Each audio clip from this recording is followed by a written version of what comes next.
એ દીકરીને જરા કાંઈ પાવો દીજો આજ ભલા મને સેવ કોણ દેખાડવું આવે હું એની જ મેળડે છું હોય અને કીધે આની યાદી રાખે એટલે ભલા મને આજ જો વાતો વાળા બંધ ન કરી દો માળ વાળી મટી જાવ હો એને કે ખાની રહી જાય આજથી ભલા મને જાહેર કહું છું હોય કે ભાઈ થઈને બેવું છું અને સાંભળજે હવે આજ ભલા મળા હું એક ભુવન ટકોરે મેલડે ઉતરી ગયો છું અને આજ જાહેર ભાગતી જાઉં છું કે આ દીકરીને ભાઈ નથી એટલે ભાઈ થઈને હું બેહું બોલવામાં સારું ન લાગે સાંભળતા જાહેર કહું છું કે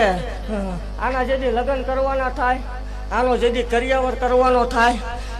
એટલે એવું જાહેર કહું છું દુનિયા જોવે છે ને ભાગતી જાઉં છું કે તારા લગ્ન કરવાના થાય કરિયાવર કરવાના થાય એટલે માળવાળી મેલડીમાં ધામ ખોરડા સતુ ભુવાની મેલડી 11,11,111 રૂપિયા મારા તરફથી આવશે એવું જાહેર